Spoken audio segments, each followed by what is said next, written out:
Olá, tudo bem? Eu sou Otávio Augusto, aluno do segundo ano do Ensino Médio Técnico em Mecatrônica. E esse é o podcast Inclusiva, o podcast do NAPNE do IFPR Campus Paranavaí, realizado em parceria com o Grupo TEIA, Tecnologia, Educação, Informação e Arte. Boa tarde, eu sou a professora Renata, professora de Biologia do Instituto Federal do Paraná, Campus Paranavaí. Sou coordenadora do projeto Autismo Conhecer para Transformar e também do projeto Material de Apoio para Crianças com Transtorno do Espectro Autista. Então, nosso bate-papo de hoje, esse podcast faz parte de ações desse projeto, juntamente com o bolsista Iago Henrique Cordeiro Gaspar, que é aluno do terceiro ano do Técnico Integrado em Informática. Boa tarde, Iago. Boa tarde, professora Renata. E hoje a nossa entrevistada com o tema Direito dos Autistas é a Ravena Zanella Santana. Boa tarde, Ravena. Boa tarde, Renata. Boa tarde, Iago. Boa tarde. Já antecipamos aqui os nossos agradecimentos, depois de aí várias tentativas, para marcar, a gente conseguiu finalmente se encontrar hoje. Então já agradecemos a presença. A Ravena é advogada formada pela Universidade Estadual de Londrina, pela UEL, pós-graduada em Direito do Trabalho e Direito Previdenciário, vice-presidente da Comissão de Direito Previdenciário da Ordem dos Advogados do Brasil, da subseção de Paranavaí, secretária-geral adjunta da Comissão das Mulheres Advogadas da Ordem dos Advogados do Brasil, também da subseção de Paranavaí, membro da Comissão de Direito à Saúde da Ordem dos Advogados do Brasil, de Paranavaí, e também mãe de autista. Bom, então, o nosso papo de hoje, como eu comentei, é sobre direito dos autistas, e esse podcast é uma parceria com o podcast Inclusiva, podcast do NAPNE e produção do Grupo TEIA do IFPR Campus Paranavaí. Desde a descrição do primeiro diagnóstico do autismo, lá na década de 1940, com Leo Kanner, muita coisa vem sendo acrescentada, muito conhecimento vem sendo produzido, muitas pesquisas vêm sendo realizadas sobre esse assunto. E aí, com isso, esse conhecimento tem atingido cada vez mais a população, isso tem permitido o aumento do número de diagnósticos, que há algumas décadas atrás era algo mais difícil, de se ter o diagnóstico correto. Muitas dessas crianças eram tidas com deficiência intelectual, outros tipos de transtorno, E com isso também os pais têm procurado cada vez mais, pelos direitos aí dos seus filhos autistas.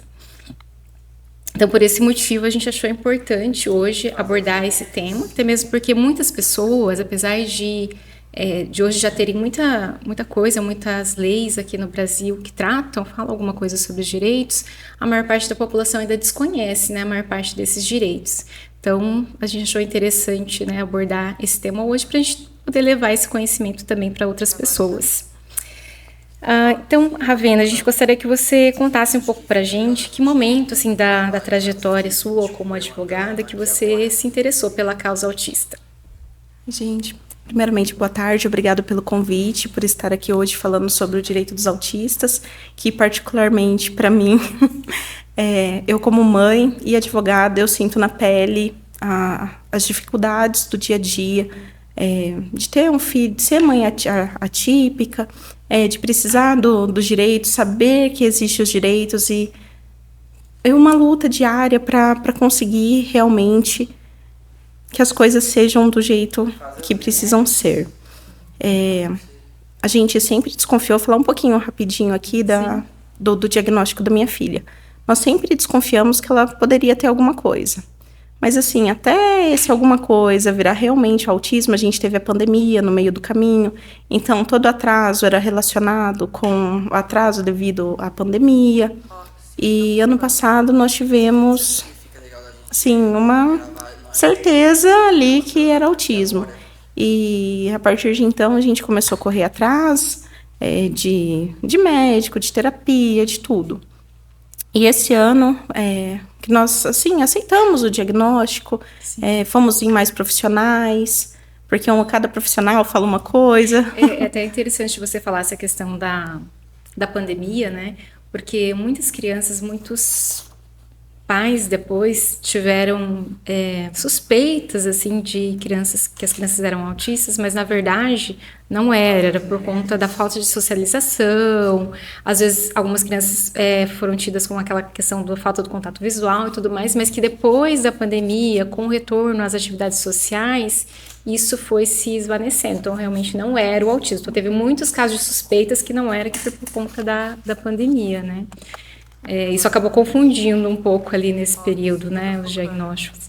E a aceitação também, né, no começo ela é difícil, mas é o que a gente pode fazer de melhor, né, pelo filho, você aceitar, porque aí a partir do momento que você aceita, você vai procurar o tratamento correto e vai permitir que a criança evolua e possa ter um desenvolvimento mais próximo do típico possível, né. Sim, exatamente. A aceitação...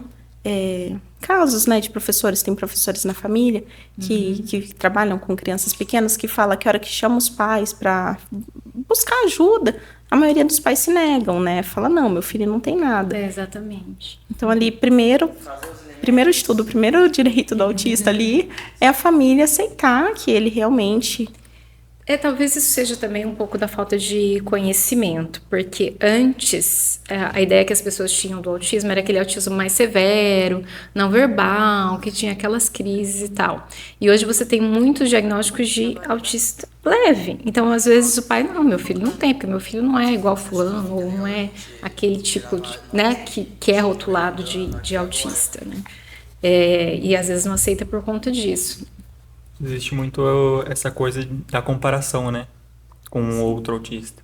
Sim, com um caso grave, né? Que não fala. E além disso, o autista ele é diferente do outro, né? Mesmo você tem ali as características típicas, né? Mas elas vão variar de um para o outro. Por isso que hoje a gente fala em espectro, né? Transtorno do espectro autista, porque é um espectro, né? Mas a partir do momento que a gente aceita, né? O pai aceita e começa a buscar ajuda, a criança vai também responder, né, a essa evolução do tratamento, né? Então, assim, a minha caminhada na advocacia em busca dos direitos, né, das pessoas com PCDs, ela veio justamente junto aqui com o diagnóstico, que foi quando eu realmente mergulhei, assim, que me apaixonei, porque a partir do momento que eu preciso ir lá no meu plano de saúde, pedir lá uma terapia, que são várias, né? O plano de saúde se nega, eu falo, né? Esse é o direito, por que o plano de saúde está negando? Aí eu vou ver que ele faz isso com todo mundo. Mas, assim, nem todo mundo vai atrás, realmente, de buscar os seus direitos. Porque a maioria das vezes já está tão cansada, né? Com a rotina exaustiva, de ter que lidar com tudo isso e ainda ter que lidar com as negativas. Então, as pessoas acabam desistindo ali no meio do caminho. Sim. Nas primeiras pedras, elas acabam desistindo. Ou acaba pagando particular mesmo, para quem tem condições, mas não é todo mundo que tem, porque as terapias não são baratas, né, para fazer tudo particular. E vai lá no SUS também. Aqui no município, nós temos um exemplo que tem uma fila de mais de 200 crianças aguardando o tratamento de fono. Isso é bem complicado, porque a gente fala muito em diagnóstico precoce, né, do autismo, justamente porque quanto antes as intervenções, melhores vão ser os resultados, né? E essas crianças serem privadas desses tratamentos acaba atrasando, né, o desenvolvimento. É triste essa situação do SUS, realmente. Vena, você como advogada, você poderia falar pra gente quais são as principais leis brasileiras ao transtorno do espectro autista? A legislação brasileira com relação ao autismo, ela é nova. Ela começou no ano de 2012 com a Lei 12.764. Ela é conhecida como a Lei Berenice Piana. Essa Berenice é mãe, né? A gente sempre vê muito, né, na história do autismo, pessoas que são pais que foram atrás, né, de direitos ou de estudar e fizeram história aí no caminho, né? A Berenice, ela é mãe de autista, ela é uma lutadora, porque foi através dela que nós tivemos a primeira lei brasileira que trata sobre o transtorno do espectro autista. E nessa lei, ela igualou o autista como uma pessoa com deficiência para todos os efeitos legais. Então, todos os direitos que o autista tem são os direitos das pessoas com deficiência. Olha a importância dessa lei. Nessa lei também, ela traz os direitos que o autista tem. Resumidamente, tá, gente? Sim, claro. Olha, também temos a Lei 13.146, que é de 2015. Essa lei ela é conhecida como Estatuto da Pessoa com Deficiência. Ela vai confirmar os direitos que a lei da Berenice Piana trouxe e vai solidificar esses direitos, não somente como direito das pessoas com autismo, mas também como direito de toda pessoa que tem deficiência.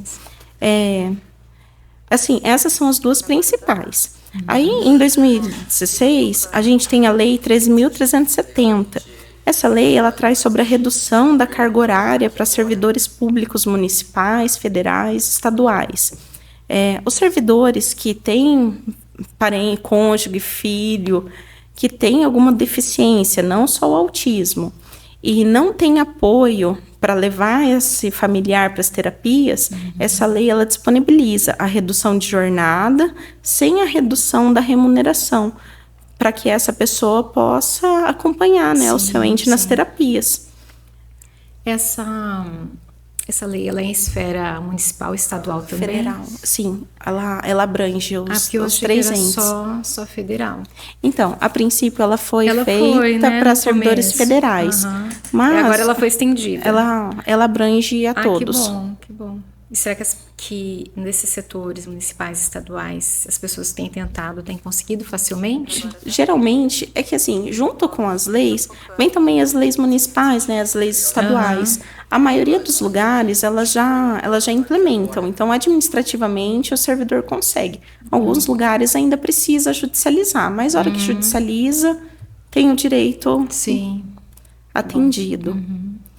Aí, nós temos também a Lei 13.977 de 2020, que é conhecida como a Lei Romeu Mignon. Esse Romeu, ele é filho do apresentador Marcos Mignon, né? Isso também é bem famoso, né? E nessa área pela luta dos direitos do autista. Sim, o Romeu é autista, mas acho que o caso do Romeu é um caso um grau mais elevado, né? Eu acho que sim. Ele não é não moderado verbal, ali, moderado a grave, a né? grave. E nessa lei, ela instituiu a carteirinha de identificação da pessoa com transtorno do espectro autista. Ela chama CIPTE. Até trouxe aqui a da minha filha.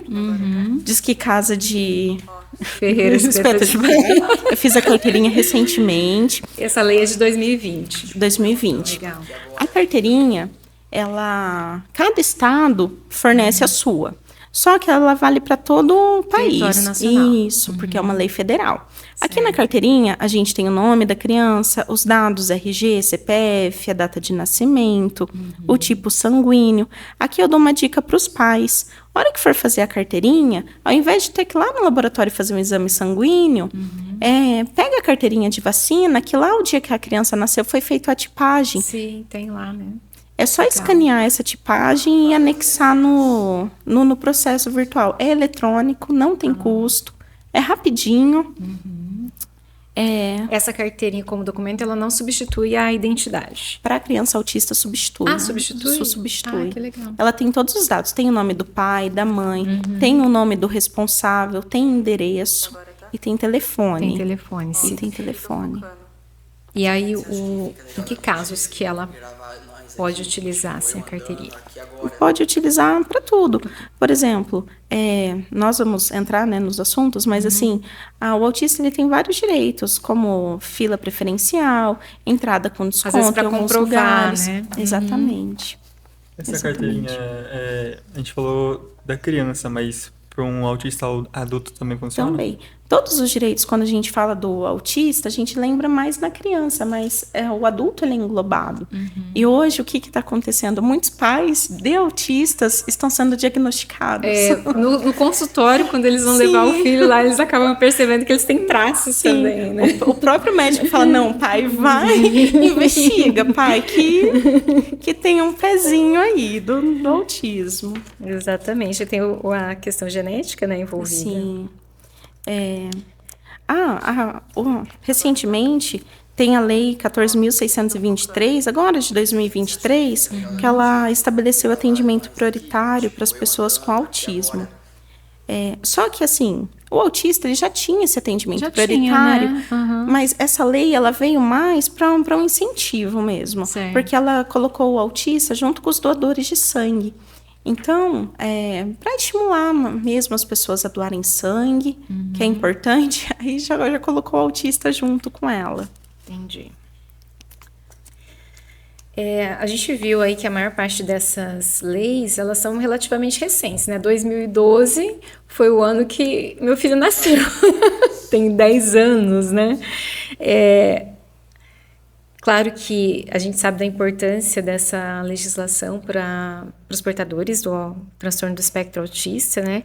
Mas aqui você atribui, assim, essa demora, né? Para que essas leis fossem estabelecidas e qual que seria a importância disso, né, para os portadores do autismo? Assim, nós temos a evolução da legislação juntamente com a evolução do conceito do autismo. Quando a gente para falar de um conceito de uma doença, né, de um transtorno, o autismo ele é relativamente novo, né? Os primeiros estudos a fundo foi em 1943, né, com o professor Keller, né? Leo Kanner. Kanner. Aí depois teve em 44 com o Asperger. E, assim, são evoluções recentes. Cada vez temos métodos de diagnósticos mais acessíveis. As pessoas têm mais acesso também, né? A informação, né? A saúde.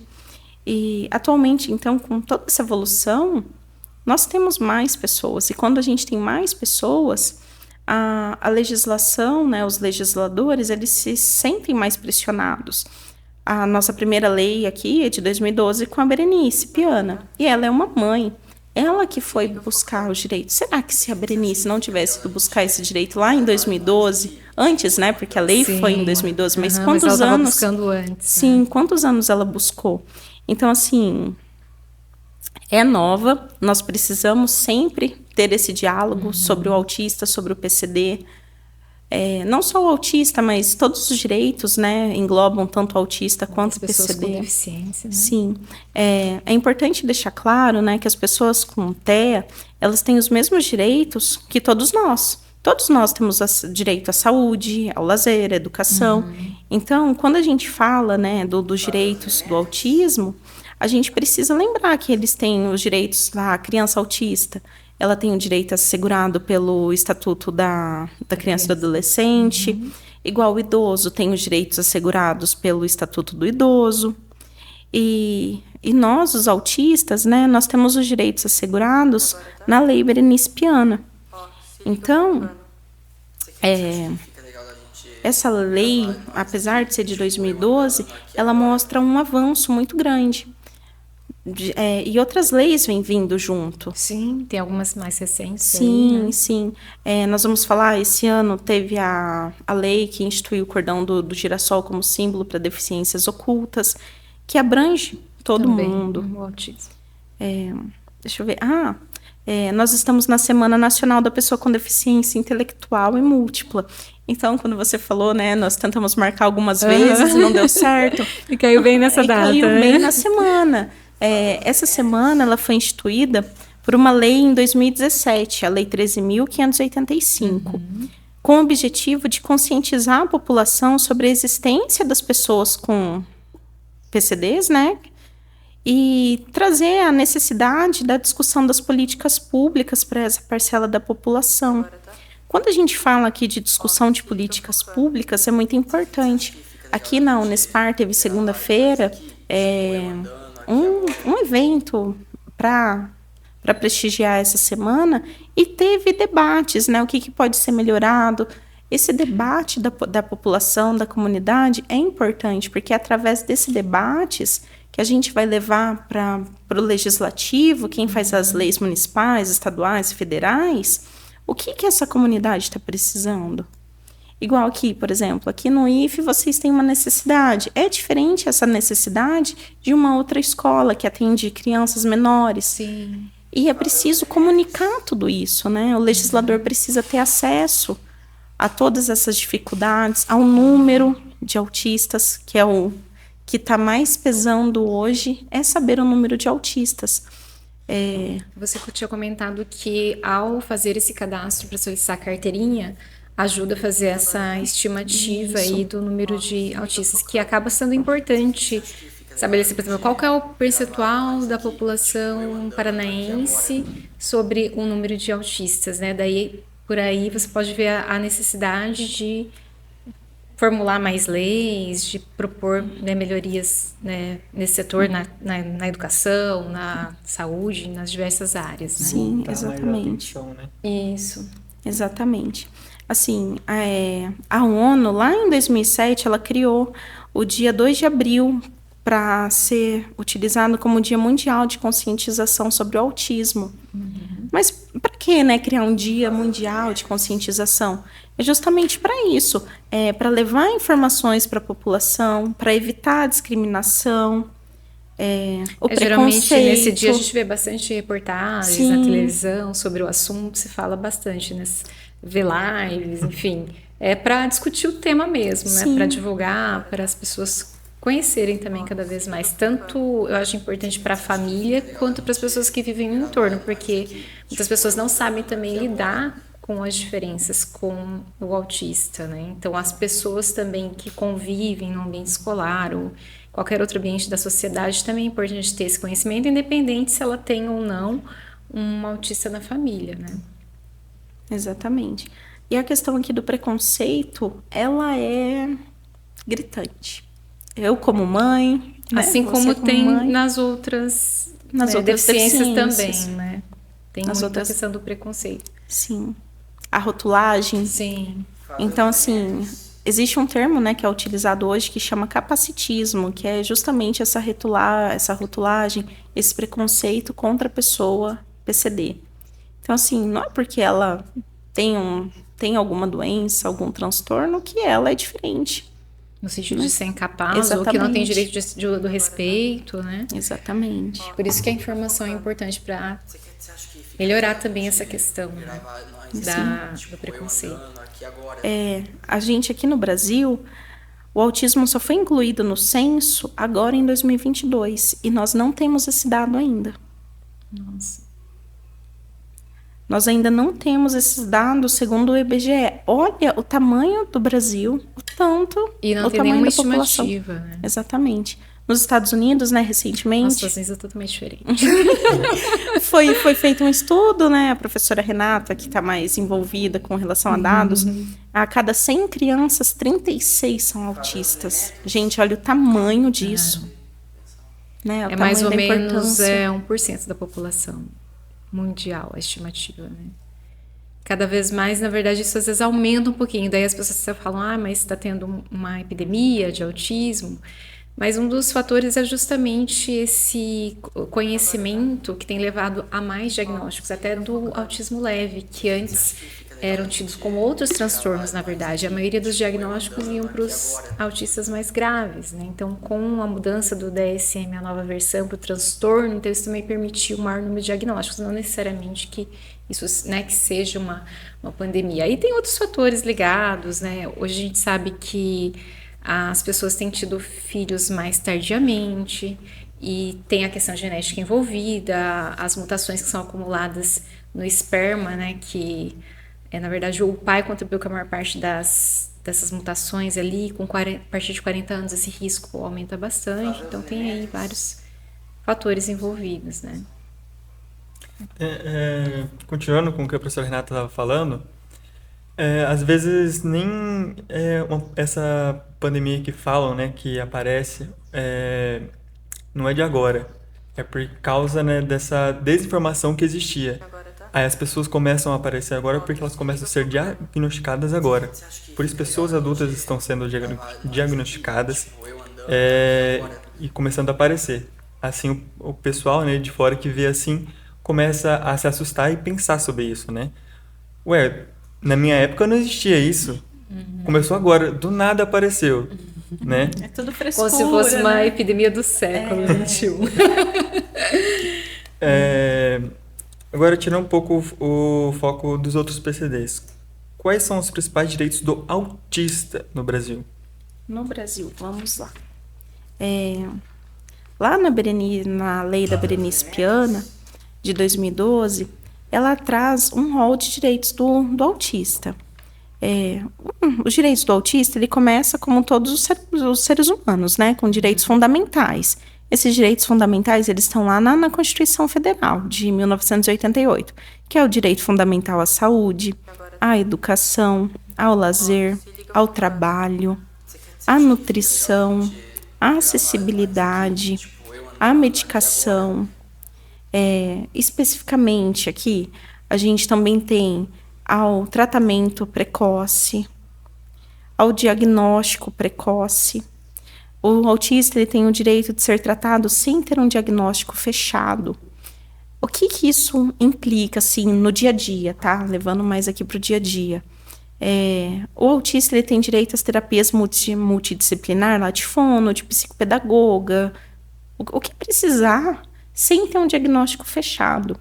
Hoje, a gente tem uma problemática muito grande de já conseguir atendimento com diagnóstico. Sem diagnóstico, gente...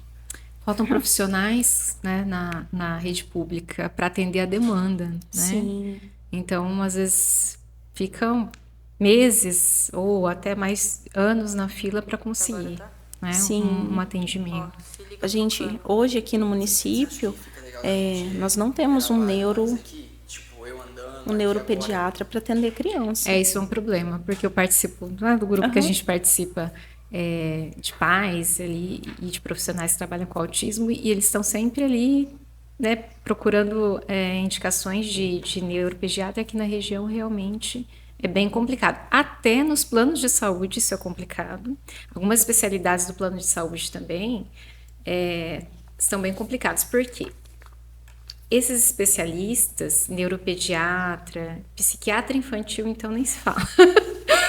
Elas não tem quase no rol dos planos de saúde. Quando tem, são meses também para você conseguir uma consulta. Eu acho que neuropediatra tem Maringá 2, no plano da Unimed, e demora meses para você conseguir uma consulta. Então, se você está procurando, por exemplo, um diagnóstico, porque você quer que seja algo rápido, e pensando no diagnóstico precoce, você vai acabar pagando uma consulta particular.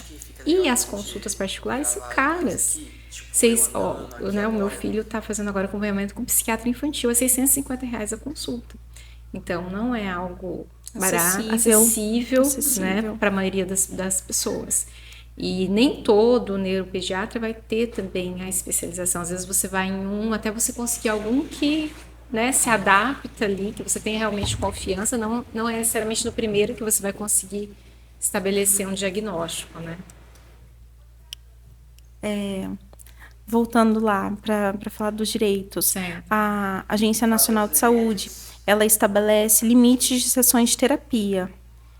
Para as pessoas com autismo, com o CID-F84, lá da Classificação Internacional de Doenças, não tem esse limite. Então, se a pessoa fez um plano de saúde e tem X horas lá de terapia, o plano é obrigado a cumprir esses X horas, não tem limite estabelecido. Esse limite, ele não é o máximo, tá bom? Quando traz... Nós tivemos uma discussão muito grande, né? Se o rol era taxativo, exemplificativo. Eu lembro que teve muita discussão sobre isso. Então, conseguimos vencer. Essa batalha nós vencemos. Porque também cada autista é diferente do outro. Às vezes, alguns vão precisar de menos horas, outros vão precisar de muitas horas por semana. Então, é complicado você colocar um limite, né? Também nós temos o diagnóstico precoce, né, igual eu já havia falado, e a terapia disciplinar pelo SUS. Eles são direitos garantidos, sim, e devem ser exigidos. Quando o pai vai lá e tem essa negativa do SUS, ele precisa primeiro ter ali um papel que fala essa negativa, um protocolo de atendimento, alguma coisa. Com essa negativa em mãos, tanto do plano de saúde quanto do SUS, ele pode buscar os direitos sem até o advogado. Ele pode ir no juizado especial, lá no fórum, pode falar com a promotoria. Pode ir nos núcleos aqui, né, em Paranavaí nós temos 3 faculdades de direito, advogado aí para todo canto. Nesse núcleo, as pessoas passam por uma triagem e são atendidas de graça. Então, assim, ele tem ali muitas chances de ter o seu direito atendido sem ter que gastar. Pensando na parcela da população que não tem condições mesmo de arcar ali com os custos. E tem algumas crianças que têm pais de baixa renda também têm direito de receber um auxílio, né? Um salário mínimo. Isso. Eu ia chegar lá, mas vamos falar.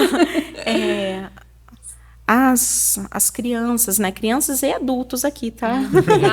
Até que idade? Ou Não tem idade. Não tem idade. A única questão é se essa deficiência no adulto, ela impede o adulto de trabalhar. Entendi. Exatamente. Se impede o adulto de trabalhar, Se ele tem direito. Um caso severo, por exemplo, né? Isso. Se impede o adulto de trabalhar, ele também tem direito, porque é uma doença e... Mas aí no caso do adulto, depende da renda da família também ou não? Então, tudo depende, é assim, essa renda, ela pode ser limitada, tá bom? A gente pode, como que eu falo?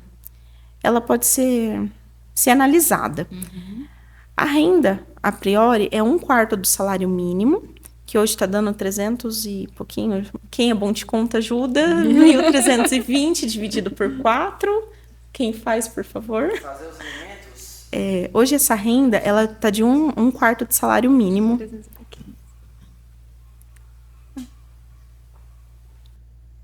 330, obrigada. Obrigada aos universitários. Hoje essa renda, então, ela está em 330. Essa renda familiar, o que a gente leva em conta? Essa renda, ela pode ser relativizada. Por exemplo, a família ganha, o pai e a mãe, uma criança autista. A renda deles, mensal, vamos supor, é R$ 2.500. Mas, a hora que eu coloco lá na ponta do lápis, o custo que esses pais têm com terapia, que tem com tudo, essa renda, lá no judiciário, a gente pode discutir ela. Então, tem muitos pais que às vezes nem vai atrás porque falam, eu não me encaixo nessa renda de 330. Entendi. Mas quando um profissional da área analisa, vê o grupo familiar, porque também precisa ter o cadastro único no CRAS, esse cadastro único leva em conta que é para as pessoas receber o Bolsa Família. Tem um monte de bolsa, eu não sei todos os bolsas, mas tem várias ajudas, né, que essas famílias recebem. Então, a partir desse cadastro, a pessoa vai lá no INSS e pode requerer o LOAS. Só que assim, teve a negativa, qual que é a importância? A importância é levar para uma pessoa que trabalha na área e essa pessoa analisar o motivo da negativa. Se essa negativa foi devido à renda, aí fazer isso, né? Colocar tudo na ponta do lápis e judicializar, mostrar para o juiz que não, que essa pessoa tem o direito, que embora ela receba além dos 330 aqui por pessoa, ela tem os gastos. E, assim, o LOAS é justamente para isso, é para a pessoa poder ter dignidade. Sim. Né? Aí, vamos lá. Nós também temos direito à medicação gratuita. Que é uma burocracia, né? É muito difícil. É bem difícil conseguir. Sim, aqui no município de Paranavaí até é um... E às vezes, por exemplo, vou citar um exemplo. O Gustavo usava Risperdal e o médico dele da época não aceitava usar genérico. Aí, se você vai solicitar, por exemplo, essa medicação no SUS, primeiro eles têm que ter disponível. Se não tiver, você já não consegue. E eles vão te oferecer, por exemplo, genérico. Então, né? Claro que para uma pessoa ali de baixa renda, entre você ter o genérico e não ter nenhum, é melhor, né? Mas é burocrático para conseguir e às vezes não consegue, infelizmente, né? Não sei como que está atualmente. É muito complicado. Já que nós estamos aqui no município de Paranavaí, vou falar um pouquinho sobre a legislação de dispensa de medicação daqui. Comecei a ir atrás para ver. Aqui em Paranavaí não é dispensado medicação com receita de médico particular. Então, essa família que está lá há anos esperando um neuro pelo SUS, que conseguiu por vaquinha, por ajuda da família, ajuda de amigos, uma pagar consulta... alguém não pode usar essa receita. Não pode usar essa receita porque aqui no município não dispensa. Nós estamos juntamente com outros pais de autistas aqui do município correndo atrás disso. Outro direito que nós temos, direito por lei, mas aqui no município nós não temos, vaga especial para autista. O município tem uma resolução de estacionamento que o autista não tem credencial de estacionamento. Estamos brigando por isso também. Então, assim, são coisinhas, Sim. mas nós temos o direito. Então, assim, vamos buscá-los. O que mais nós temos aqui?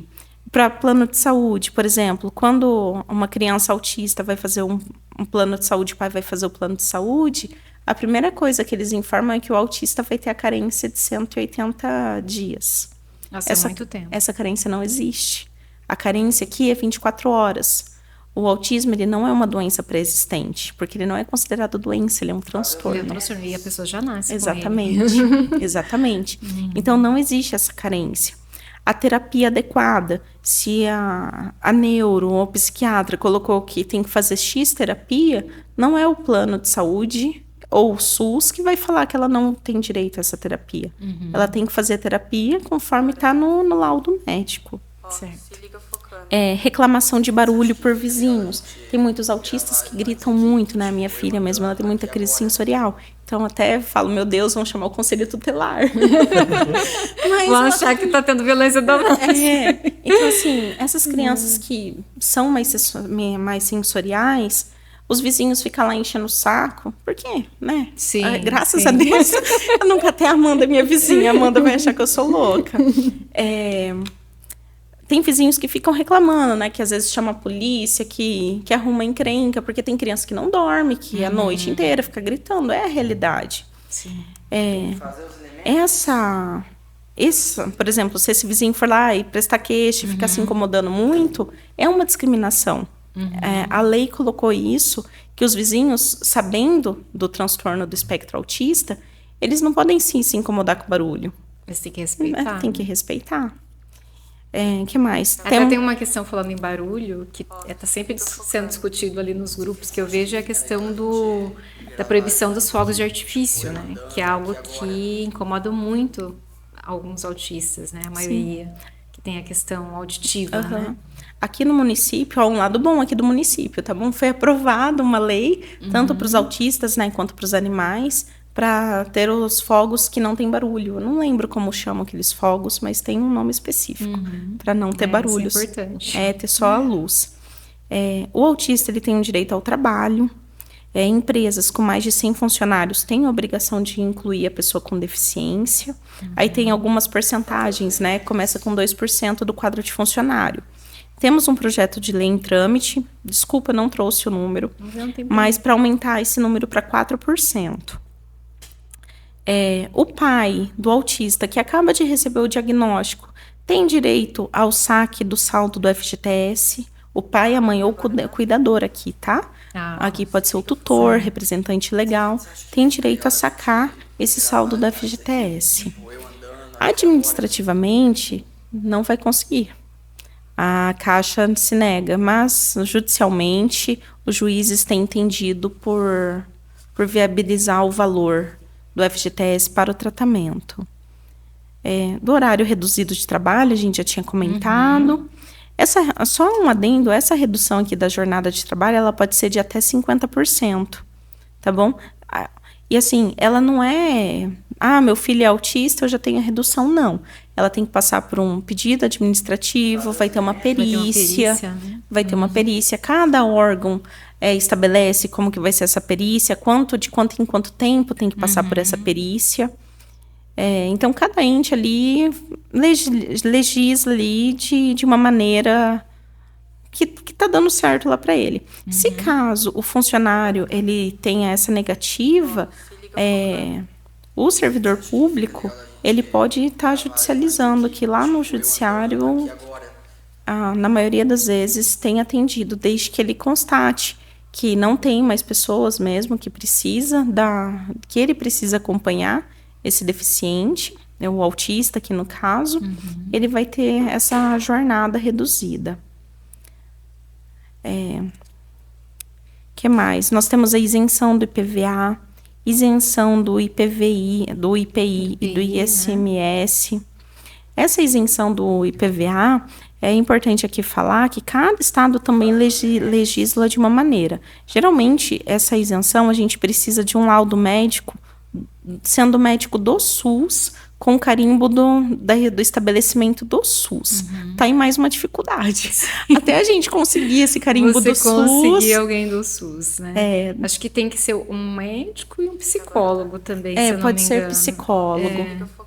Mas eu não sei se é do IPVA que pede tem um que pede os dois, eu não lembro qual. Não sei agora como que tá. Mas uma vez que eu tentei pedir, eu precisei dos dois. E os dois têm que ser do SUS. E tem que ter o carimbo do estabelecimento do SUS também, junto também. com o carimbo deles. Exatamente, É meio burocrático. Mas assim, é que a maioria das pessoas, na verdade, acham muito difícil. A primeira vez que eu fiz, que eu solicitei, a própria concessionária, a pessoa se disponibilizou a fazer todo o trâmite ali de pegar a documentação necessária e tal, para eu ir atrás do que precisava, né? Mas hoje em dia tem pessoas que cobram, né, para juntar essa documentação e orientar a pessoa que vai solicitar, né? Que pode ser, no caso ali, o pai de autista, no caso de menor, ou o próprio autista adulto, né? No caso. Mas assim, o que acho que falta um pouco de informação é que se a pessoa tiver um pouquinho de tempo, você consegue essa documentação toda via internet e você pode solicitar tudo sozinho sem pagar ninguém. O mais difícil é correr atrás dos profissionais dessas assinaturas aí. O mais difícil aqui no caso é conseguir a assinatura do profissional da saúde, né? Pelo SUS, que é uma... Aqui em Paranavaí, que é uma dica, é o CAPS infantil, que na época a última vez que eu solicitei, estava bem na época da pandemia.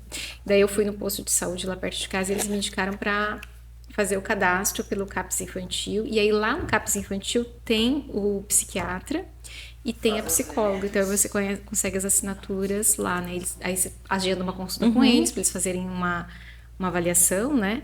Mesmo a criança tendo diagnóstico, se ela ainda não passou por lá, eles fazem uma avaliação e assinam. Aí depois tem que arrumar só o estabelecimento, né? Para poder pegar as assinaturas, carimbar. Aqui também, junto com esse...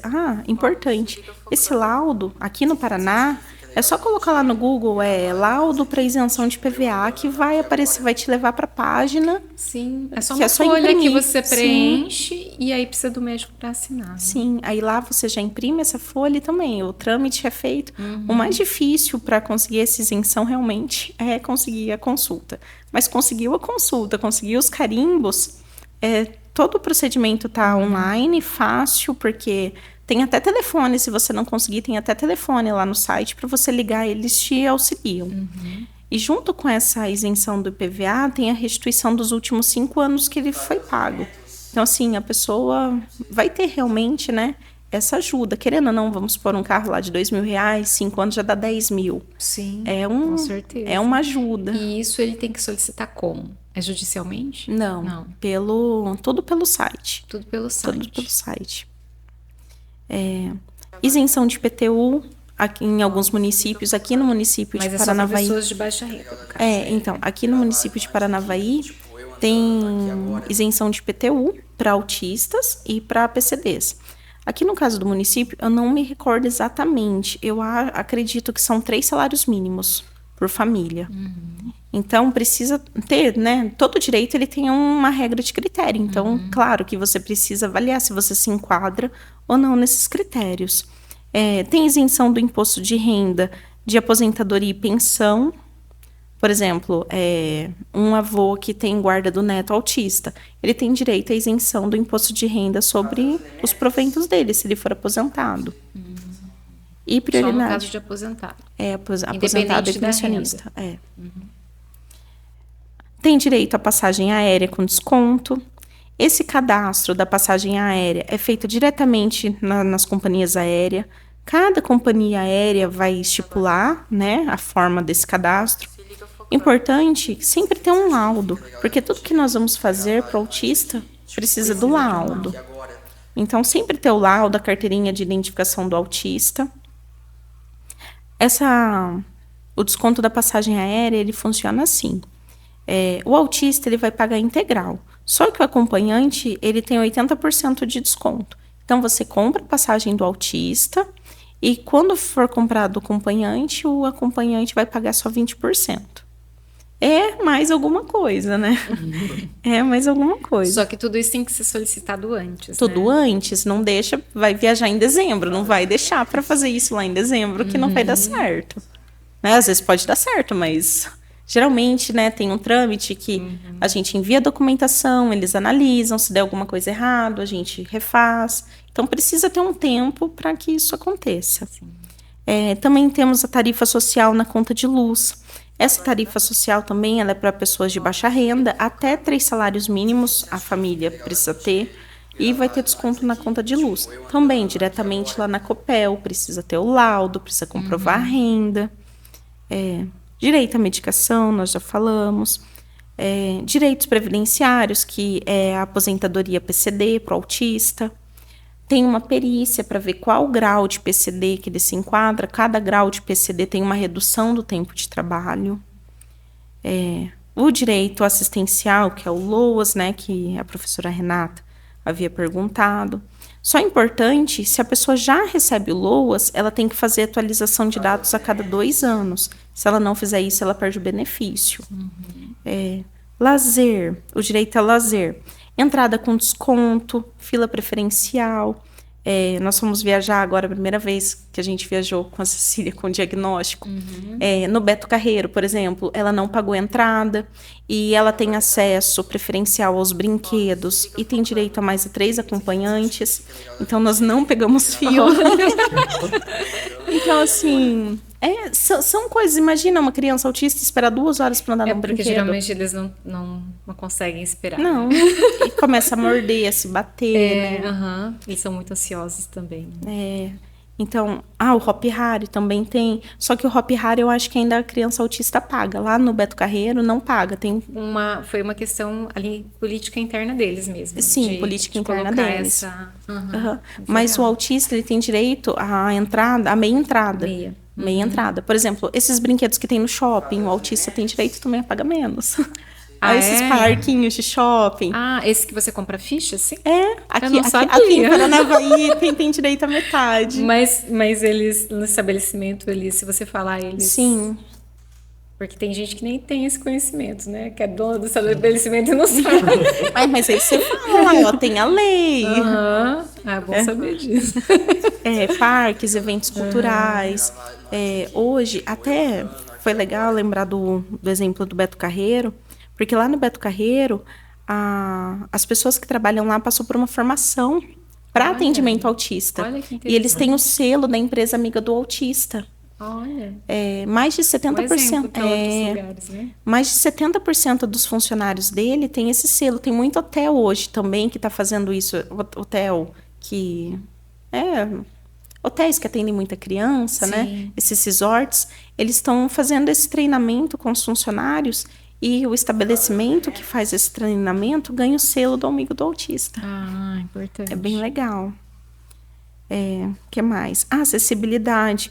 O que é essa acessibilidade? A acessibilidade é deixar o autista participar da vida social por ele mesmo, sem necessidade de uma pessoa fazendo isso por ele. Por exemplo, tem alguns locais que... Vou dar um exemplo de cinema. Lá em Londrina tem um dia no mês, por exemplo, que é o cinema do autista. Diminuir algum tipo de luz, alguns tipos de som, para deixar ele mais à vontade. Parques de diversões também fazem isso. Aquelas luzes que ficam piscando, né? Que geralmente incomoda, né? Eles colocam um dia lá para ser o dia do autista. E são políticas públicas inclusivas, né? São políticas para dar acesso. Que a minha filha, ela vai, mas ela fica irritada, eu não sei o seu. Sim. Ele já não gosta muito desses parques de diversão, ele tem medo. A Cecília, lugares que tem muita luz. Ele é muito aventureiro, não. A Cecília, lugar que tem muita luz, que tem muito som, ela fica muito irritada. Então, é uma alternativa, Sim, né? com certeza. Transporte, tem direito ao transporte. Tem o passe livre, que é no transporte intermunicipal, interestadual. Aqui também, cada município pode legislar de acordo com... Tem municípios que o autista não paga passagem, então vai de cada município. E a criminalização contra o bullying e a discriminação, que eu acho que é muito importante, né? Com certeza. Esses são os resuminhos, assim, dos direitos. E pensando nesses direitos, você acha que o que ainda precisaria ser melhorado? A implementação, principalmente na questão da saúde e da educação. Que são acessos fundamentais, né? Sim. É a parte que eu acredito que esteja mais precária, porque é um absurdo um município, por exemplo, que tem 100 mil, não sei quantos habitantes tem aqui, 100 mil quase. De 80, 90, eu acho. Não ter política pública de inclusão, de tratamento. As mães ficarem... Eu tenho um cliente que a mãe está 2 anos na fila de fono. Eu acho que seria importante também, porque a gente fala muito da assistência à criança autista ou ao portador do autista, né? Mas, assim, os pais, muitas vezes, as mães principalmente, também ficam muito sobrecarregadas e muitas vezes também acabam ficando com depressão. Então, ter um apoio, um acolhimento, um direito de acolhimento dessas mães, desses pais com autismo, para dar uma orientação, para dar um suporte psicológico. Eu acho que isso também seria importante, né? Sim. De ter. Mas se não tem nem para o autista, o que dirá para os pais? Ainda é um caminho, né, para ser percorrido. Mas isso é muito sério.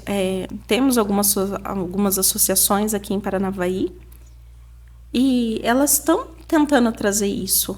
Algumas mais que outras, mas assim, é importante ter um lugar para os pais irem lá, para conversarem, né? Fazer grupos de apoio, conhecer um da realidade do outro. Exatamente. Isso é importante. Trocar figurinha, esse médico foi bom para mim, tal profissional. Que a gente faz de vez em quando ali nos grupos, né? Isso é importante. Apoio, porque muitas vezes essa mãe, principalmente, porque precisa trabalhar, né? A gente vive numa sociedade que precisa trabalhar. Então, muitas vezes, essa mãe, devido à quantidade de terapias que essa criança faz, ou não ter com quem deixar essa criança, porque é muito mais fácil você conseguir alguém para deixar uma criança que não é atípica do que uma criança típica, né? Sim. Ela acaba ficando sem trabalhar. E sem renda... A gente sabe que a gente vive no Brasil, né? A maioria da população não tem renda. Então, quando ela deixa de trabalhar, ela abre mão da renda. E fica mais esparsos ainda os recursos. E tem algumas associações aqui em Paranavaí que está tentando trazer para essa mãe que não trabalha recursos para ela trabalhar em casa. Olha a importância de uma associação na vida. Com certeza. Quantas vidas essa associação vai mudar com esse projeto? Que seja uma mãe, né? Ela mudou uma família. Uma família. Cordão de Girassol é uma iniciativa recente para identificar pessoas com deficiências ocultas, como autismo, por exemplo. Qual a sua opinião sobre essa iniciativa e como as pessoas podem fazer para adquirir o cordão? Então, o Cordão de Girassol, ele veio agora, em julho, dia 17 de julho, foi instituído a Lei 14.624, instituiu ele como símbolo nacional de identificação das pessoas com deficiências ocultas, que é aquelas deficiências que a gente não consegue ver de imediato. Então, lá é muito fácil a gente estar na fila de um mercado, lá, tá na fila preferencial, ver uma pessoa sem braço, né? Ver, assim, você tem essa visão. Agora, quando tá lá, a pessoa tá na fila de deficiente, você olha assim pra ela e fala, né? Aí você tem que ficar vendo aqueles maus olhares. Por que aquela pessoa tá na fila? Exatamente. Aí você vai olhar, as pessoas acabam julgando quem é o PCD se sente mal, né? De ficar... Igual uma gestante que tá no início da gestação, né? Que as pessoas, minha irmã mesmo já passou por isso, de falar, você tá na fila errada, mas eu tô grávida. Exatamente. Então. E assim, é difícil para as pessoas ter que ficar dando explicação da deficiência. Por exemplo, quem tem câncer tem direito à fila preferencial. Aí você vai chegar lá e fica falando para quem você nem conhece, eu tenho câncer, eu tenho não sei o quê. Sim, é uma situação constrangedora. Exatamente. Né? Então, essa lei, ela foi uma decisão correta de instituir o cordão. Aí aqui a gente entra que esse cordão ele não tem uso obrigatório. Então não é porque a pessoa não está usando o cordão que ela não tem Então o não tem o direito. direito, sim. É uso, a pessoa vai usar se ela quiser usar ou não. E também o uso do cordão, para quem está usando, ele não substitui, por exemplo, apresentar o laudo médico. Então, se, por exemplo, vai em algum lugar que precisa do laudo, o uso somente desse cordão... Ou da não- carteirinha junto, né? precisa ter uma carteirinha, um laudo de que a pessoa tem a doença. Fazendo um adendo aqui rapidinho, mas para os outros PCDs também. Tem como tirar o RG com PCD. Então, é só entrar no site, tudo pelo site, muito fácil hoje, né? Ter acesso a tudo isso. E você junta um laudo médico que tem a sua deficiência. E vai vir um RG novo, que vai estar lá o desenho da sua deficiência. Tem vários desenhos, para cada deficiência eles usam um símbolo. Então, assim, em vez de você ficar andando com o laudo, dá para fazer esse RG.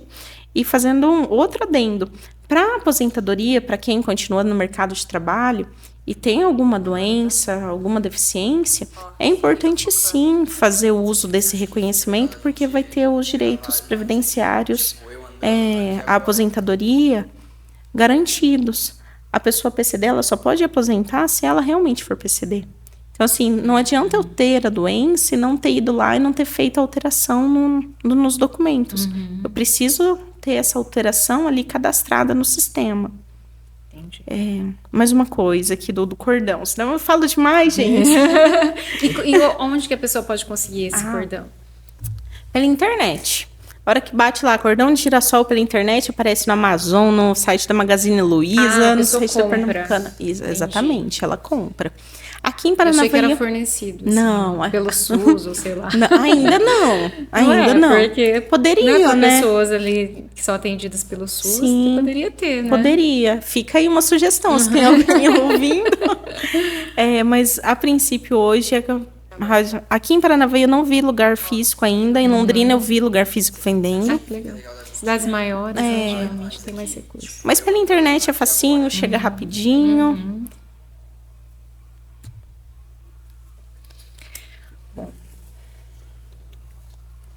Diante de todos esses direitos aí que a gente comentou, quais são, na sua visão, assim, as principais barreiras que o autista ainda enfrenta ao tentar exercer os direitos? A gente viu a questão dos planos de saúde, do acesso aos tratamentos pelo SUS, que eu acho que talvez seja uma das maiores barreiras da atualidade. Você elencaria mais alguma ou essas são as principais mesmo? O atendimento à saúde, né, que para mim, assim, é o primordial. O atendimento à saúde é a principal barreira enfrentada para as diversas classes, né? Quando a gente fala em barreiras, a gente precisa ver que nós vivemos em uma comunidade que nós temos várias classes sociais. As barreiras que, por exemplo, eu encontro, não é mesmo que você encontra, que outra mãe vai encontrar. Até porque as necessidades, às vezes, de cada autista é diferente um do outro, Exatamente. Né? Exatamente. O espectro, ele é muito amplo, né? Então, assim, a minha filha, por exemplo, só de olhar ela, ninguém vai falar que ela tem autismo. Mas ela tem crise sensorial, ela tem contato visual, ela fala, ela interage, ela conversa com quem ela não conhece, mas ela tem crise sensorial, que chora lá 1 hora, que os vizinhos acham que eu tô matando. Então, meu exemplo, eu cheguei para fazer uma avaliação pelo plano de saúde, e quando a gente aqui tá mencionando o plano de saúde, a gente não tá retaliando, tá bom? Claro. É só assim o geral, o que acontece no dia a dia com as pessoas, independente do tipo do plano. A profissional que atendeu minha filha falou assim: mãe, mas quem que mandou você vir aqui desse jeito? Eu falei: a neuro. Falei: mas a sua filha não tem autismo. Assim, 2 minutos que eu tinha acabado de chegar. Eu fiquei perplexa, não sabia reagir. Ali um profissional que tá lá para me acolher. Sim. Né? Tá julgando. Me julgando. Sim, a gente ficou perplexo. Porque muitas vezes um profissional capacitado fica assim, com cuidados, né, para dar o diagnóstico correto, e uma pessoa em 2 minutos que nem é da área falar isso, né? Então é a falta de informação que as pessoas têm também. Principalmente nessa área da saúde, né? Se a pessoa está ali nessa área, ela tem que ter algum conhecimento, né? Principalmente. É a barreira da negativa, do despreparo das escolas. Das escolas, eu acho. Das escolas. Nossa, das escolas. Tem um dia pra gente falar das escolas, um dia dos planos de saúde, um dia do SUS. São muitas barreiras. A barreira do preconceito, porque a gente acha que né, o autismo tem tantos casos de autismo, mas e o preconceito? O tamanho do preconceito? O nosso medo como os pais de termos os filhos rotulados, né? Com certeza. Acho que o maior medo quando a gente tem o diagnóstico às vezes não é nem do diagnóstico em si, é como a sociedade vai lidar com aquela criança e como ela vai sofrer com essa questão, né? Às vezes da exclusão, do preconceito. Eu, pelo menos, fiquei mais preocupada no primeiro momento com isso do que com o diagnóstico em si. É importante até falar, assim, a diferença da carteirinha do autista é diferente de ir lá e fazer o RG do autista, porque também tem possibilidade do RG vir com o símbolo. Sim. É o símbolo que tem o quebra-cabeça. Na carteirinha do autista, se eu quiser mostrar, eu mostro. O RG, se não tiver aquele símbolo do autista, eu também posso ter a opção de falar ali para o lugar que eu estou, se minha filha tem ou não autismo. Então, tem muito essa liberdade. Então, é importante fazer a carteirinha do autismo, mesmo assim, eu vou ir no Beto Carreiro. Você tem a carteirinha, sabe? Se o pai não quiser fazer o RG do autismo, a minha filha, ela tem a carteirinha e não tem o RG. Eu optei por fazer a carteirinha somente, justamente pensando nessa retaliação social.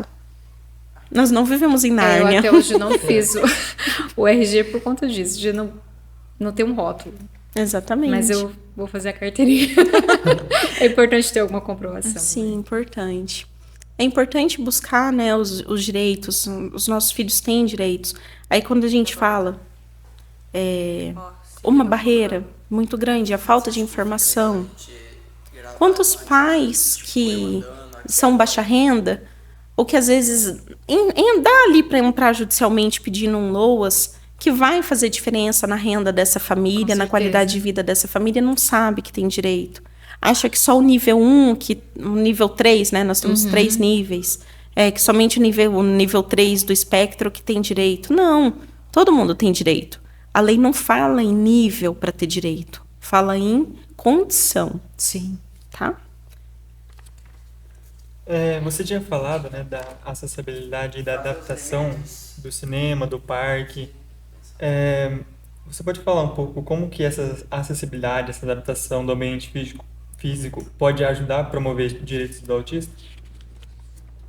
Espera aí que eu tô indo para lá.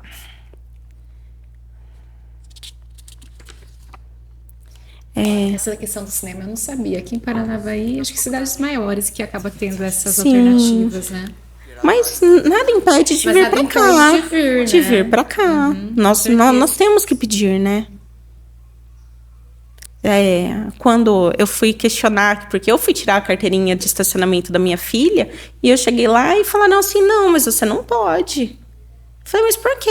Porque autista aqui tem uma resolução municipal que não... Eu falei, o quê? É sério? Eu até dei risada. Eu falei, é sério? É sério, gente. Eu fiquei chocada. Existe uma lei federal que dá credencial de estacionamento para autista. Aqui no município, não. Aí, assim, são os choques. Sim, é coisa pequena, mas você imagina, você parar para resolver tudo isso. Cada barreirinha, você porque os pais, os familiares já lidam com tanta coisa no dia a dia, em função das próprias características do diagnóstico e tudo, com tantas... com a questão da educação, da saúde, e aí quando você vai tentar exercer o seu direito, aí as coisas vão se somando, né? Então, aí fica mais cansativo. É cansativo. A gente, assim, claro, né, que... Por isso que muita gente acaba nem indo atrás dos direitos, né? Já pensa em todo o trabalho que ele vai ter, o desgaste, né, e acaba desistindo. Exatamente. Aqui, quando a gente fala em acessibilidade, eu dei o exemplo da credencial de estacionamento. Por exemplo, a gente tem direito a ter o estacionamento, para ter acessibilidade. Por exemplo, eu vou fazer terapia da minha filha, não tem lugar próximo para parar. Ela tem capacidade de locomoção, mas olha o transtorno. Quantas vezes eu vou ficar, né, dando volta atrás de lugar, faz várias terapias, aí... Então, assim, é transtorno. E dependendo da criança, né, eles começam a ficar irritados. Então, aí você está ali rodando para achar um estacionamento e a criança está ali já chorando, já está tendo crise ali dentro. Então, tudo isso gera quando o Gustavo era pequeno, ele nem era ainda diagnosticado. Ele não podia parar, ele era bebê, não podia parar num semáforo que ele abria a boca. Ele não tinha paciência nenhuma, assim, ficava um pouquinho parado. Hoje isso já mudou, né? Mas eu sei que tem casos que isso acontece, né? É muito cansativo. Quando a gente aqui fala na acessibilidade, então é uma acessibilidade de ter o direito de ter um estacionamento, é uma acessibilidade de, por exemplo, eu falo mais assim, que é a minha, tá bom? Que é o que eu mais convivo, que é a hipersensibilidade sensorial, que é a espera, ela não consegue esperar. Uhum. Então, assim, ter o atendimento preferencial, ter ali na escola, na escola dela não tem problemas, mas ali na escola ter uma sala, por exemplo, que acomode ela da forma que ela precisa, um ambiente preparado, porque ela está saindo o autista também tem muito isso, né, da rotina. Uhum. Ele está saindo do ambiente ali em casa que está preparado para ele. Ele precisa encontrar esse ambiente preparado também, por exemplo, na escola. Não é só o direito dele estar ali, mas a escola oferecer as condições para que a inclusão realmente aconteça. E as necessidades específicas do autista, se você for comparar com a um cadeirante, ele precisa da rampa. Uhum. Mas o autista também tem as suas necessidades, então ele vai precisar de um ambiente mais silencioso, com menos estímulos visuais, então ele também vai ter as suas necessidades específicas que também tem que ser atendidas, né? Exatamente. E cada autista precisa de uma necessidade, então vai muito ali do dia a dia, da capacidade dos profissionais. De ter esse olhar também mais humano. Mais humano, mais crítico. Uhum. Porque o autista ele precisa ter acessibilidade para ele viver por si mesmo sem ter ajuda de outras pessoas. Então, assim, a rampa ali, né, para ter o cadeirante ter acesso. E essa rampa, e não adianta ainda ser aquela rampa que é assim, né, que é inclinada, sim, que ninguém consegue subir a cadeira de roda. Então, aqui a gente faz esse mesmo olhar para o autista. Não adianta a gente ter uma pseudo-acessibilidade. Por exemplo, quando a gente vai fazer uma apresentação na escola, que pensando em criança pequena, como que deve ser essa apresentação? Não é tirar essa criança não... Eu já vi, tá? Já vi escola que faz apresentação, o autista não apresenta. Uhum. Não é assim. É fazer ali uma atividade que ele possa estar inserido. Para ele participar, né? Ou às vezes você vê todas as crianças no palco, e o autista está lá em cima, mas ele não participa. Ele fica correndo de um lado para o outro, girando em volta e não consegue participar. Mas pelo menos ele está ali ainda, né? O Gustavo, no começo, ele também não participa, mas hoje ele participa. Né? Então, é todo um trabalho que é feito ali em casa, nas terapias, com a própria escola que tem que ajudar. Né? Então, todos os ambientes, na verdade, tem que ter a sua adaptação. Isso ainda é uma barreira, realmente, né? Que ainda precisa de melhorias. Para a gente, então, finalizar, né? Que recado que você diria aí para os familiares, né, que têm filhos ou parentes autistas, né? E que ainda não conhece todos esses direitos, como que ele pode buscar essas informações de uma forma mais fácil, né? Ter acesso a essas informações e correr aí atrás dos seus direitos? Você falou de alguns sites, né? Isso. Muita coisa dá para fazer online, né? A maioria dos direitos, a gente, igual isenção de PVA, essas coisas, tudo pela internet. Carteirinha do autista, tudo pela internet. A internet, ela tá aqui hoje como uma aliada. E nós temos que usar as coisas como realmente aliados. A maioria das pessoas tem acesso a um celular com internet. Quando as pessoas não têm acesso, Cabe a nós, como comunidade, como, por exemplo, estar num grupo de apoio, levar informações para outras pessoas que não sabem. Igual, por exemplo, aqui no município, acha que todo mundo sabe que o autista tem direito à isenção do IPTU? Não sabe. Então, assim, levar as informações, cabe a nós também, como estarmos inseridos nesse grupo, né? Levarmos também as coisas. Aqui em Paranavaí tem bastante núcleo jurídico gratuito. Então, esses núcleos jurídicos, eles também têm ali a função social deles.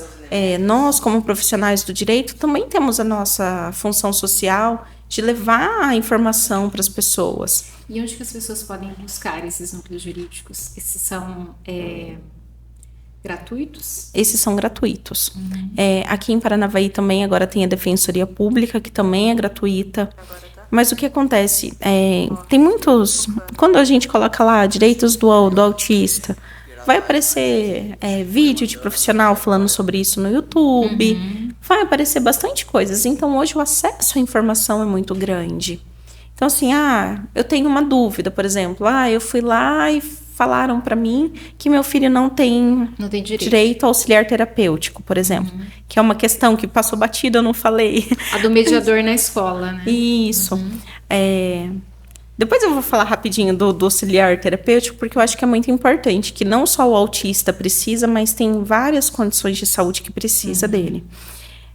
Mas, assim, hoje, o que eu falaria? Busquem, sim, os direitos, busquem, além dos direitos, busque grupos de apoio, porque é muito difícil a gente não ter com quem falar que entende a mesma realidade. Eu conversar com uma mãe que tem lá o filho, que não faz nenhuma terapia, que não tem problema, né? Esse tipo de problema, ela não vai me entender. Sim. Eu preciso estar inserida num grupo de pessoas que entendam o meu problema, que entendam a minha dificuldade com acesso à educação, com acesso à saúde, que entenda que não dá conta de tudo, né? Ter ali um ombro ali, compartilhar desses sentimentos, né? Sim, de que você não dá conta de tudo, que a culpa não é sua. Que é normal, né? Exatamente. Que às vezes a mãe se culpa muito também, né? Exatamente. Essa mãe... A gente tá falando aqui em mãe porque a mãe é praticamente quem abdica, né? Exatamente. Mas pais também, viu? Pais. Com certeza, e participem. Participem, não se sintam excluídos. Mas, assim, a mãe ali, o pai, eles precisam também buscar a ajuda. Apoio, né? Porque muitos casais acabam se separando, né? E o pai, daí nesse caso, acaba até abandonando mesmo, né? Porque não consegue lidar com a situação. Muitas vezes o casal tem aquela questão do filho que não consegue dormir, o casal não tem mais a intimidade, vai causando aquela lacuna ali, né? Então, tem que procurar mesmo ajuda, né? Procurar ajuda. Eu gostaria de deixar um parabéns especial, né, a todas essas pessoas, autistas, PCDs, as mães, os pais, os cuidadores. Muitas vezes quem cuida dessa criança é uma avó, um tio. Que essa luta, ela é diária, né? É uma luta pela melhoria da qualidade de vida. Vocês não estão sozinhos, né? Estamos juntos, tem uma comunidade enorme e cada vez maior de autistas. E a gente precisa de uma rede de apoio. A gente precisa, sim, de políticas públicas eficazes. Porque uma coisa é a gente discutir, outra coisa é a gente implementar. E assim, olha o tamanho da nossa população. Nós temos voz, né? Nós temos peso para reivindicar isso. As eleições estão chegando, né? As eleições aí, daqui a uns dias já começam as campanhas já de vereador, de prefeito. Tá aí, a gente tem a chance de mudar. Então, que a gente busque apoio, que a gente busque, que a gente cobre. Se teve a negativa, eu instruo aqui como advogada, né? Sempre anote número de protocolo, pegue essa negativa sempre por escrito. Eu não tenho condições de pagar um advogado. Os núcleos, aqui em Paranavaí tem 3 núcleos, tem 3 universidades, então tem 3 núcleos que os estudantes atendem de graça. E não é porque atende de graça que não é qualificado, porque eles têm supervisão.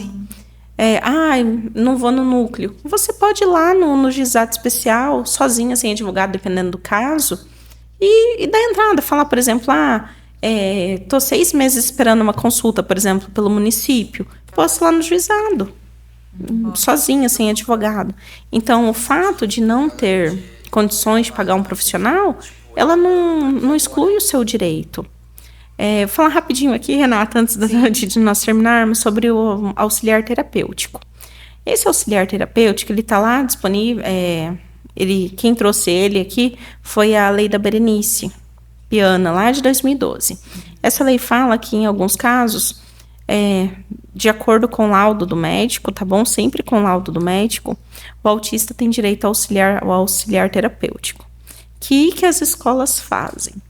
Me corrige se eu estiver errada.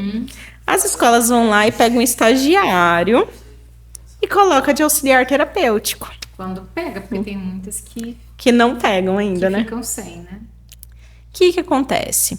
Pode isso? Não. Esse auxiliar terapêutico, ele precisa ser um profissional capacitado para lidar com autismo. Não estou desmerecendo a capacidade profissional do estagiário. Estou falando o que está na lei. Porque ele não é um cuidador. Ele é uma pessoa que vai estar ali para dar assistência. Então, ele tem que ter algum conhecimento. Porque, às vezes, ele vai ter que lidar com situações de crise, intervir em alguma interação social, né? Necessidades que o autista possa ter naquele ambiente escolar, né? Então, ele tem que ter alguma capacitação. Embora eu sei que, na atualidade, essa realidade é bem diferente, né? A maioria não tem mesmo essa capacitação. E assim, uma coisa, o auxiliar terapêutico, ele não está ali para substituir o que o professor está dando. Exatamente. O professor às vezes acha que, não, ele tem um mediador, então o mediador toma conta dele e o professor não se exime. Não substitui, realmente, isso é importante. O auxiliar terapêutico está ali para inserir esse aluno, para conseguir, por exemplo, para esse aluno autista, para ele estar fazendo as atividades como parte ali daquela porque a comunidade. gente sabe que numa turma, por exemplo, de 30, 40 alunos, o professor, às vezes, ali não vai conseguir ir lá toda hora da assistência. Então, é onde esse mediador vai auxiliar, né? Exatamente. Uma coisa, assim, que eu sempre falo para as pessoas quando vêm me perguntar sobre isso. A escola falou que não precisa. Quem fala se precisa ou não é o médico. Não é a escola. Então, se a escola falar assim, você foi lá, fez o requerimento, foi lá na Secretaria de Educação, solicitou, vai vir uma negativa. Você vai pegar essa negativa e vai lá no promotor de justiça, vai lá nesses núcleos, vai em algum lugar. Não vai ficar com essa negativa. Porque quem tem a autoridade para falar se a criança precisa ou não é o neuro. E é bom a gente sempre analisar cada caso. Às vezes, claro, existem casos que a criança realmente não precisa. Por exemplo, uma sala que tem 3 autistas, vai ter 3 auxiliar terapêutico. Então, assim, qual que é o impacto desses outros adultos que não é o professor dentro de uma sala de aula? A gente também precisa ter essa sensibilidade, mas sempre analisando caso a caso. O neuro fez o laudo. Realmente essa criança tem necessidade? A criança tem. Então, a gente busca, sim, o direito dela até o atendimento. E esse laudo desse neuro precisa ser de um neuro do SUS? Não, esse neuro pode ser caso, qualquer caso. Eu trouxe aqui, porque a gente falar de autismo e não falar de laudo, eu acho muito complicado. Primeira coisa, quando a gente tem, né, uma doença, o autismo, por exemplo, eu preciso de um laudo. Esse laudo, ele precisa ter o CID. Lá no CID do autista, ele vai lá, eu trouxe aqui o laudo da minha filha. Ele tem lá o F84. Tem alguns profissionais que colocam nível. Pais e mães. Se vocês forem num profissional que colocar um nível, pede pelo amor de Deus para fazer outro laudo. Esse laudo, ele não precisa ter nível. Porque assim, quando você coloca um nível, as pessoas vão querer limitar os seus direitos através do nível que está ali no laudo. Então, em nenhum momento a lei fala em nível. Então, a hora que coloca o laudo, é só ter o F84, ponto. Não precisa ter nível, né? Sim. Não precisa ter o grau.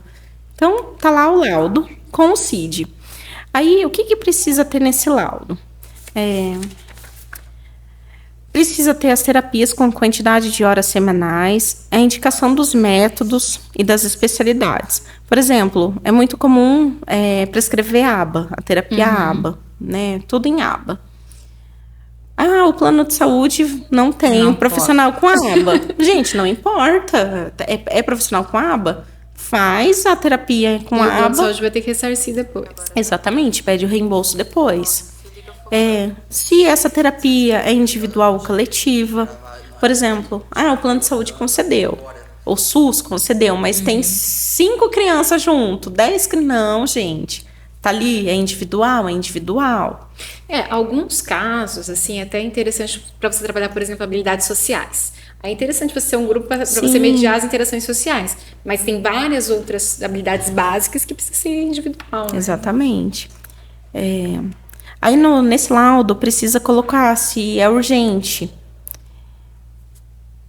Também precisa colocar se está fazendo uso de medicação. Precisa colocar o que acontece se essas terapias não forem realizadas.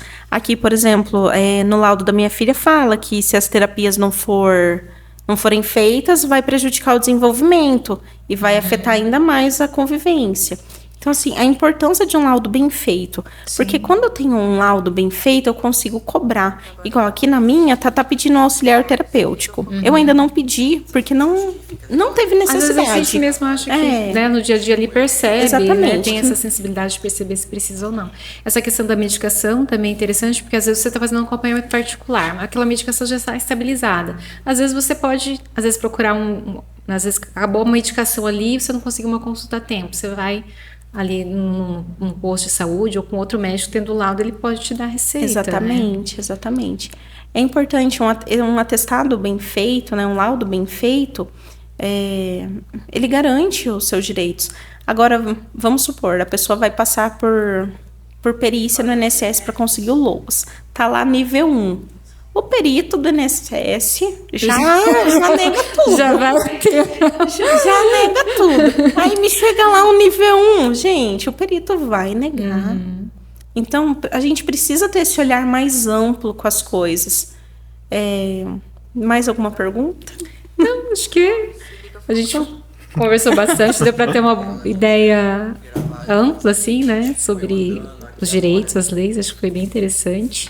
E a gente agradece mais uma vez a sua presença. E a gente sai por aqui. Muito obrigada, Renata, Iago, muito obrigada por me ouvir. E vamos fazer, né, os direitos serem implantados. Chegamos ao fim de mais um episódio do nosso podcast Inclusiva, o podcast do NAPNE Campus Paranavaí, produzido em parceria com o Grupo TEIA, Tecnologia, Educação, Informação e Arte, e o projeto de ensino Autismo, Conhecer para Transformar. A gravação foi realizada no estúdio do Pode Educar, sob a coordenação dos professores Felipe Bonifácio, Esther Bach e Elisete Cruz. O episódio foi apresentado por Otávio Augusto, com a participação dos estudantes Sidney da Silva de Araújo, Emanuelen Silva de Abreu e dos professores Elisete Cruz e Alexandre Avíncola. A edição foi realizada pelos bolsistas Eduardo Emsdorf e Gustavo Sivieri. A produção ficou aos cuidados de Rafaela Yoneyama, Maria Clara Polidora e Vitória Moreno dos Santos. Esperamos que tenha gostado de nos ouvir. Para saber mais sobre nosso projeto, você pode acessar nossas mídias digitais. Obrigado e até a próxima!